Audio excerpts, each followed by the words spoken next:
केवलादेव राष्ट्रीय उद्यान किसके लिए प्रसिद्ध है?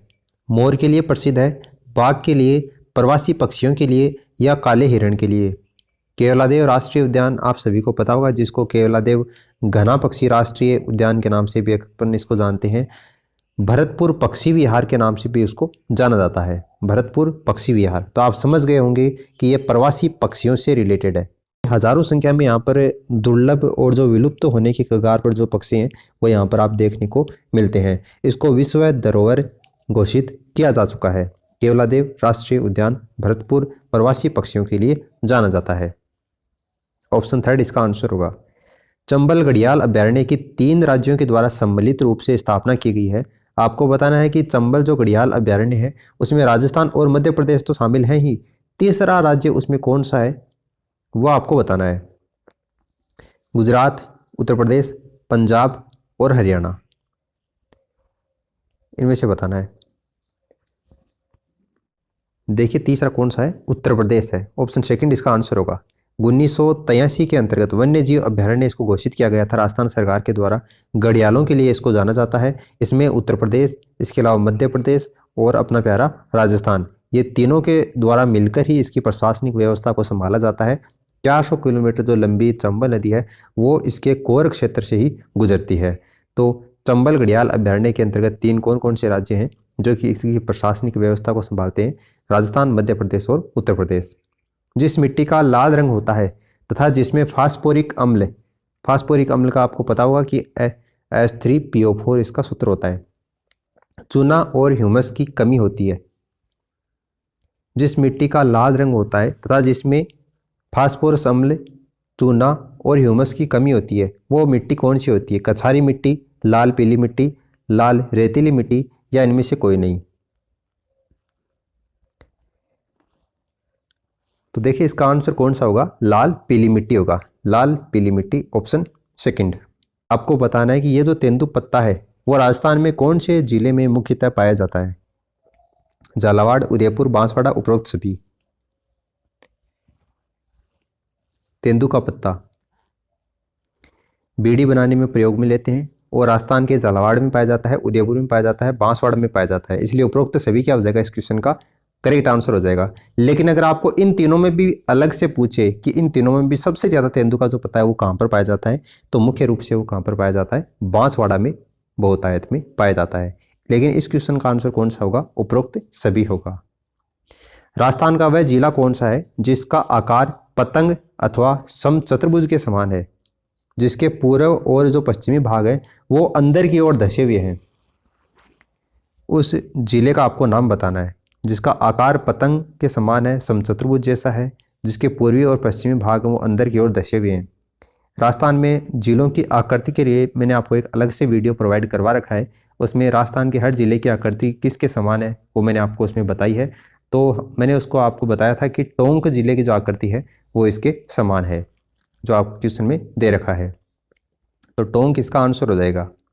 निम्न में से किस नदी पर मेजा बांध का निर्माण हुआ है? कौन सी नदी है जिस पर मेजा बांध कहाँ पर बना हुआ है? भीलवाड़ा जिले में बना हुआ है। भीलवाड़ा जिले के अंतर्गत एक कस्बा है, उस कस्बे का नाम क्या है? मांडल कस्बा है। मांडल कस्बे के अंतर्गत ये मेजा बांध बना हुआ है। कौन सी नदी के ऊपर बना हुआ है? कोठारी नदी के ऊपर बना हुआ है। इसलिए ऑप्शन फोर्थ इसका आंसर हो जाएगा। 29 दिसंबर 1919 में स्थापित राजस्थान मध्य सभा का प्रधान कार्यालय किस जगह स्थापित किया गया? राजस्थान मध्य सभा जिसकी स्थापना 29 दिसंबर 1919 को हुई थी, उसका प्रधान कार्यालय कहाँ पर स्थापित किया गया ये आपको बताना है। बांसवाड़ा, धौलपुर, आमेर, सांगानेर। तो इसका प्रधान कार्यालय कहाँ पर स्थापित किया गया था? आमेर में स्थापित किया गया था। ऑप्शन थर्ड इसका आंसर होगा। बाड़मेर, दक्षिणी जैसलमेर और पश्चिमी जोधपुर पशुधन के किस वितरण क्षेत्र में आते हैं? ये कौन से पशुधन के वितरण क्षेत्र में आते हैं? बाड़मेर, दक्षिणी जैसलमेर और पश्चिमी जोधपुर। राठी क्षेत्र में, थारपारकर क्षेत्र में, मेवात क्षेत्र में या रथ क्षेत्र में? तो मेवात क्षेत्र तो होगा ही नहीं, आप सबको पता है, और रथ क्षेत्र भी नहीं होगा। थारपारकर क्षेत्र के अंतर्गत ये आते हैं। ठीक है, ऑप्शन सेकंड इसका आंसर होगा। महावीर जी का जो मंदिर है वो कौन से जिले में स्थित है? महावीर जी का मंदिर कौन से जिले में है? करौली में, सवाई माधोपुर में, धौलपुर में या भरतपुर में? महावीर जी का मंदिर है वो काफ़ी फेमस है। आप सबको पता होगा कि कौन से ज़िले के अंतर्गत है ये, राजस्थान के करौली ज़िले में स्थित है।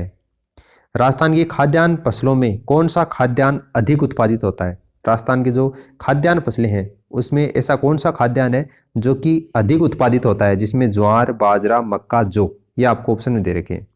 तो ज्वार नहीं होता और मक्का नहीं होता, इन दोनों में से आपको बताना है राजस्थान की खाद्यान्न फसलों में कौन सा खाद्यान्न अधिक उत्पादित होता है। तो ऑब्वियस सी बात है बाजरा क्या होगा इस क्वेश्चन का करेक्ट आंसर होगा। और बाजरे में भी अगर आपको सर्वाधिक पूछे कि सबसे ज्यादा कहाँ पर होता है, तो राजस्थान की राजधानी कौन सी है? जयपुर में, वहां पर बाजरा सबसे ज्यादा उत्पादित होता है। राजस्थान में बाजरे की साधारण जो किस्में हैं वो तो काम में ली जाती हैं, यानी कि उगाई जाती हैं, लेकिन एक राजस्थान 171 RAJ 171 नाम की एक किस्म है, ये भी प्रमुख रूप से उत्पादन के लिए यहाँ पर काम में ली जाती है। तो बाजरा क्या होगा इस क्वेश्चन का करेक्ट आंसर होगा।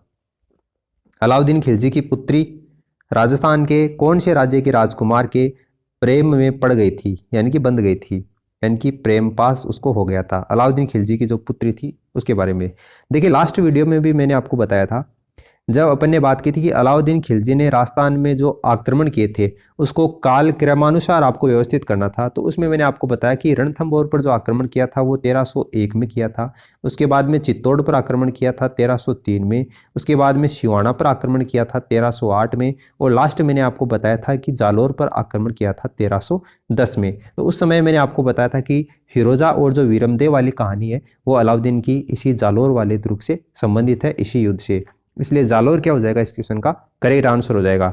जो मैं आपको साथ साथ में फैक्ट्स बताता हूं उनको आप चाहें तो नोट डाउन कर सकते हैं, वरना आप इस चीजों को ध्यान से सुना करो, क्योंकि यहीं से क्वेश्चन यहाँ पर पुटअप किया जाता है। मानव शरीर पर चित्र गुदवाने की जो अधिकतर प्रथा है वो कौन सी जाति में प्रचलित है? वैसे तो मानव शरीर के ऊपर चित्र गुदवाना आज के समय में एक नॉर्मल बात हो गई है, लेकिन फिर भी कौन सी जाति के अंतर्गत ये प्रचलित है वो होतायत में, ये आपको बताना है। ब्राह्मण जाति में, जैन, भील, राजपूत। तो देखिए इस क्वेश्चन का आंसर कौन सा होगा? भील जो जाति है उसके अंतर्गत टैटू बनाने की जो प्रथा है, यानी कि वही बात है, मानव शरीर के ऊपर चित्र गुदवाने की जो अधिकतर प्रथा है वो भील जाति में प्रचलित है। सी इसका आंसर होगा। निम्नलिखित में से कौन सी जाति स्वयं को राणा प्रताप की प्रतिज्ञा से बंधा हुआ मानती है, यानी कि राणा प्रताप ने जो प्रतिज्ञा ली थी उससे बंधा हुआ मानती है और खानाबदोश जीवन व्यतीत करती है? कौन सी जाति राजस्थान में? भील, गाड़ोलिया लोहार, डामोर, गरासिया। स्वयं को राणा प्रताप की प्रतिज्ञा से बंधा हुआ मानती है और खानाबदोश जीवन व्यतीत करती है, तो कौन सी है वो? गड़ोलिया लोहार है। ठीक है, ऑप्शन सेकंड इसका आंसर होगा। जवाहर रोजगार योजना का मुख्य बल निम्नलिखित में से किसके ऊपर है? जवाहर रोजगार योजना का मुख्य बल किसके ऊपर है? ग्रामीण क्षेत्रों में निर्धनता निवारण, ग्रामीण क्षेत्रों में मजदूरी कर रोजगार के अतिरिक्त अवसरों का सृजन, या शहरी क्षेत्रों में रोजगार के अतिरिक्त अवसरों का सृजन, या ग्रामीण युवकों को स्वरोजगार के लिए प्रशिक्षण। तो देखिए इसका आंसर होगा ग्रामीण क्षेत्रों में मजदूरी करके रोजगार के अतिरिक्त अवसरों का सृजन। यह जवाहर रोजगार योजना का मुख्य बल इसी के ऊपर दिया गया। ऑप्शन सेकंड क्या होगा इसका करेक्ट आंसर होगा। तो उम्मीद करता हूं कि आपको इस वीडियो से काफी कुछ जानने को मिला होगा। For the time being this is the end of the video. Thanks for listening. As always God bless you all.